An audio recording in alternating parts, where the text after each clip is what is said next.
جیسے روم میں داخل ہوا، سامنے اس کو بکھری حالت میں دیکھا، جو بیڈ سے ٹیک لگائے گھٹنوں میں سر رکھے رو رہی تھی۔ بیراج گہری سانس لیتا، کھانے کو ٹیبل پر رکھتا، اس کے ساتھ جا کے بیٹھ گیا نیچے۔ یہ سب کرنے سے کیا وہ واپس آ جائیں گے؟ نہیں، بلکہ تم انہیں تکلیف دے رہی ہو، خود کو بھوکا پیاسا رکھ کر۔ بیراج نے نرمی سے اسے سمجھایا، ایسا مت بولے، میں نہیں، وہ تکلیف دیں گے، وہ مجھے اکیلا چھوڑ گئے ہیں۔ کیا وہ نہیں جانتے تھے میرے پاس کچھ نہیں ان کے علاوہ؟ وہ سب کچھ تھے میرے لیے، پھر بھی وہ مجھے اکیلا چھوڑ گئے نا۔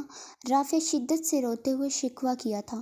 موت پر کسی کا اختیار نہیں ہوتا، یہ برحق ہے، ہم انسان اس کی امانت ہیں، وہ جب چاہے لے سکتا ہے۔ اللہ کی چیز تمہیں تھی، انہوں نے لے لی۔ سوچو اگر وہ اور جیتے تو انہیں اور تکلیف ہوتی۔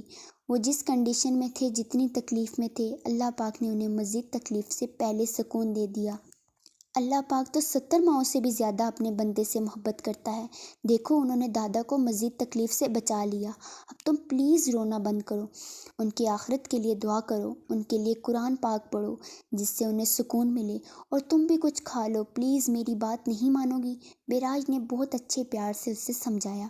اس کے بہت اصرار پر تھوڑا کھانا کھایا۔ رونا تو وہ بند کر چکی تھی، لیکن پھر بھی دادا تو اس کی زندگی تھے۔ انہیں یاد کرتے ہوئے اس کے پھر سے آنسو نکل آتے تھے۔ بی جان، اس پیاری لڑکی نے کھانا کھایا؟ وہ بہت رو رہی تھی۔ بی جان، ہمیں بھی رونا آتا ہے۔ اسے دیکھ کر اس کے پاس صرف اس کے دادا تھے، اب کوئی نہیں ہے اس کے پاس، وہ اکیلی ہوگی ہے، ہم اسے اپنے ساتھ رکھ لیں بی جان؟ انل بی جان کے ساتھ لیٹتے ہوئے بول رہی تھی۔ اس کو رافعہ کے لیے بہت برا لگ رہا تھا۔ بیراج نے اسے کھلا دیا تھا۔ اس کے لیے دعا کرو، اللہ پاک اسے صبر عطا کرے۔ اور وہ اکیلی کہاں ہے؟ ہم سب ہیں نا اس کے ساتھ، وہ پیاری لڑکی ہمارے ساتھ رہے گی نا؟ ہم بیراج سے بات کریں گے۔ بی جان اس کے بالوں میں پیار سے ہاتھ پھیر رہی تھی، اسے وہ نیند میں جاتے ہوئے بھی تھوڑی تھوڑی باتیں کر رہی تھی۔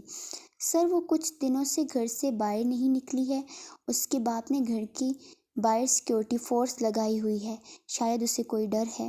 زید کے آدمی نے آ کر اسے اطلاع دی۔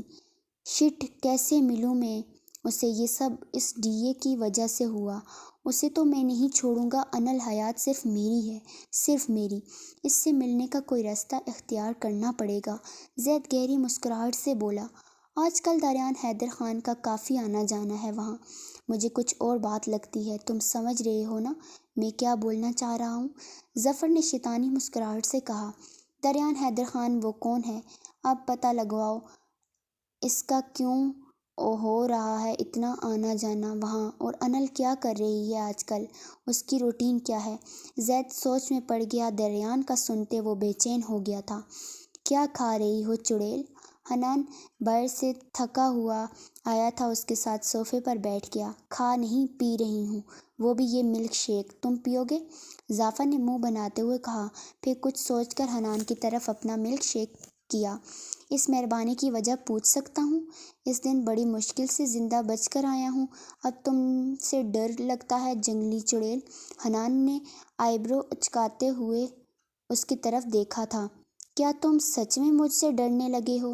واہ، یہ میرے لیے کچھ نیا ہے، بہت خوشی ہوئی سن کر اپن سے بھی کوئی ڈرتا ہے۔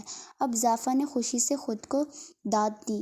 حنان اسے دیکھتا جیسے ہی اس کے ساتھ سے ملک شیک لیا تھا، پورا اس کے منہ پر آ لگا، کیونکہ ظفر نے جان کر وہ سائیڈ اسے سامنے کیا جو آگے سے کھلا ہوا تھا۔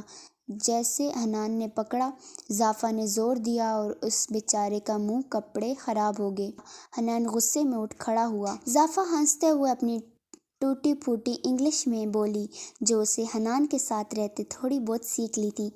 ہاں ہاں حنان، بہت پیارے لگ رہے ہو۔ ظفر کا ہنس ہنس کر برا حال ہو گیا تھا۔ حنان غصے میں سرخ پڑتا اسے گھور رہا تھا۔ تمہاری تو رکو، اب میں بتاتا ہوں تمہیں کون پیارا لگ رہا ہے۔ حنان تیزی سے اس کی طرف بڑھا۔ ظفر اسے اپنی طرف حملہ کرتے دیکھ کر بھاگی وہاں سے۔ حنان، ظفر، اسٹاپ! بھاری گمبھیر آواز پر دونوں ایک دوسرے کے پیچھے بھاگتے ہوئے ایک دم رک گئے۔ حنان نے تیزی سے اپنی آنکھیں بند کرتا خود کی بےعزت ہونے کے لیے تیار کرنے لگا۔ ظفر بھی شرمندہ ہوتی اپنی جگہ سیدھی ہوئی تھی۔ تم دونوں کے ساتھ مسئلہ کیا ہے؟ جب دیکھو ٹام جیری بنے ہو ایک ساتھ خوش نہیں ہو تو الگ ہو جاؤ۔ بہت بار وارننگ دے چکا ہوں، لیکن تم دونوں بیوقوف انسان نہیں شیطان ہو۔ دفع ہو جاؤ میرے گھر سے۔ حنان کل تم دونوں کی فلائٹ ہے، جاؤ یہاں سے، سکون برباد کیا ہوا ہے۔ ڈی اے نے غصے سنجیدگی سے بولا، کیوں ہم دونوں کیوں جائیں؟ یہ اپن کا بھی گھر ہے، جیسے دل کرے گا ویسے رہے گی۔ آپ کی طرح نہیں ہر وقت غصہ، اف کبھی ہنس بھی لیا کریں۔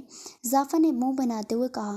ابھی اور بھی کچھ کہتی ڈی اے کو غصے میں دیکھتا حنان اسے وہاں سے لے گیا، اسے روم میں بند کرتا خود اس کے سامنے آیا۔ کیا کرنے والے ہو تم، اور ہمیں کیوں بھیج رہے ہو؟ پلان کیا ہے؟ حنان اسے گہری نظروں سے دیکھتا ہوا بولا، وہاں کا کام بہت پینڈنگ میں ہے، تم وہاں جاؤ، یہاں کا کام اب میرا ہے۔ فکر مت کرو، تم سے جلد رابطہ کروں گا۔ ابھی جاؤ یہاں سے، تمہاری زعفر کو خطرہ ہے، اور اگر اپنی بیوی کی جان پیاری ہے تو جاؤ، اگر نہیں گئے تو مجھے تمہیں بھیجنا آتا ہے۔ ڈی اے نے سرد لہجے میں کہا، تم اچھا نہیں کر رہے ہو، میں تمہیں اکیلا چھوڑ کر کیسے جاؤں گا؟ کیا تمہیں نہیں لگتا یہاں میرے کم تمہارے زیادہ دشمن ہیں؟ حنان پریشان ہوا تھا اس کے فیصلے سے۔ وہ میرے دشمن ہیں، مجھے انہیں ڈیل کرنا آتا ہے۔ تم جاؤ یہاں سے، ورنہ بہت برا ہوگا۔ ڈی اے اس کے انکار پر بھڑک اٹھا۔ ٹھیک ہے، جو کرنا ہے کرو، لیکن پلیز اس معصوم کو اتنی تکلیف بھی مت دینا جو وہ برداشت بھی نہ کر پائے۔ بعد میں خود بھی پچھتاتے پھرو گے۔ حنان افسوس سے بولا تھا، تکلیف تو اس کی قسمت میں لکھی ہے، برداشت تو کرنی چاہیے، جیسے اس معصوم 10 سال کے بچے نے کی تھی۔ برداشت؟ ڈی اے نفرت سے بولتا چلا گیا وہاں سے۔ حنان انل کے لیے دعا کرتا اپنے روم کی جانب چلا۔ کیا اس بچی کے رشتہ دار وغیرہ کوئی ہے؟ حمدان صاحب نے بیٹے سے پوچھا تھا۔ مجھے نہیں پتا، پر شاید نہ ہوں، ورنہ وہ دونوں اکیلے کیسے رہتے تھے؟ بیراج رافعہ کو اتنا نہیں جانتا تھا، پر اسے اب ہر چیز جاننی تھی اس کے بارے میں۔ میرا نہیں خیال ہم اس بچی کو واپس اپنے گھر بھیج دیں، اکیلے۔ آج کل کی حالت آپ سب جانتے ہیں، ایسے میں کسی بھی لڑکی کو اکیلے چھوڑنا صحیح نہیں ہے۔ حیات صاحب نے اپنی رائے دی۔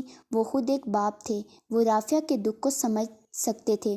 بیراج بیٹا، آپ خود اس سے بات کریں، انہیں بولیں وہ یہاں محفوظ ہے، اسے ہم اکیلا نہیں چھوڑ سکتے۔